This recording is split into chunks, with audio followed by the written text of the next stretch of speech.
All right, let's talk about AI in healthcare. We hear about the massive potential all the time, but today we're going to look past the hype and get real. We'll be digging into a fascinating case study, a conversational AI assistant built with Google's Vertex AI, and we're going to see just how the incredible promise of this tech clashes with the hard, messy reality of the healthcare industry. So, what's fueling all this excitement? Well, it really starts with this number. Get this. 92% of healthcare executives are already actively exploring generative AI. This isn't some far-off futuristic idea. They see it as an absolutely critical tool to solve some of the industry's biggest, most crushing problems. The desire is definitely there, but as we're about to find out, desire is just the first step. And that sets the stage perfectly for Act 1, the promise. You know, this is the story we all want to believe, the one where AI swoops in like a superhero, ready to untangle healthcare's biggest messes. And let's be honest, it's a super compelling vision for a very, very good reason. The villain in our story is this: a full-blown crisis of inefficiency. We're talking about rising costs, staff shortages, and this mountain of administrative tasks.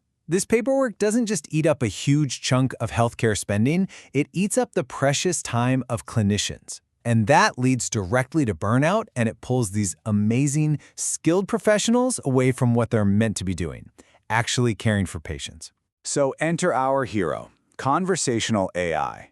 Think of it as a smart, automated assistant that can handle all the high-volume, repetitive stuff, answering the same questions over and over, or guiding someone through a form. The idea is to free up the human staff for the more complex, critical work that really needs their expertise. Now, in the case study we're looking at, the AI assistant was built to handle two pretty common tasks: a simple doctor search and submitting a bill claim. But here's the real kicker. This wasn't some huge, multi-year project built from the ground up. Nope, it was put together using a pre-built healthcare support agent template, right out of the box from Google's Vertex AI. And that fact alone tells you a ton about where the technology is today. And I mean, just look at this workflow. It shows you just how accessible this stuff has become. You enable a couple of services, you grab that off-the-shelf template, and you just start telling the AI what to do. Like, what does find a doctor mean? Then you hook it up to your data, you test it, and you deploy it. On the surface, the message seems crystal clear. Building the AI itself looks incredibly fast. But, of course, it's never really that simple, is it? And that brings us to Act 2, the reality. Now we're going to peel back the layers of that simple, shiny interface and look at what's really going on underneath the hood and maybe figure out why this technology isn't already everywhere. Okay, the most important part of this whole slide is hiding in plain sight, right there in that external dependencies column. See, the AI's real power isn't just that it understands what you're saying, it's that it can connect to real-world systems. When you ask for a doctor, it's making a live call to a Doctor Finder API. It's grounded in real company data, maybe from standardized sources like FHIR stores, which is just a universal format for health info. This connection is where all the magic happens, but it's also where all the complexity begins. And this leads us to what is, without a doubt, the single most important takeaway from this entire explainer. Building the chatbot, the conversational agent itself, that is now the easy part. Which, of course, leads to the million-dollar question. If a developer can whip up a functional AI assistant this quickly using tools like Vertex AI's Agent Builder, why isn't every single hospital and clinic on the planet already using one? Well, the answer has almost nothing to do with the AI itself. This table just lays out the core conflict perfectly.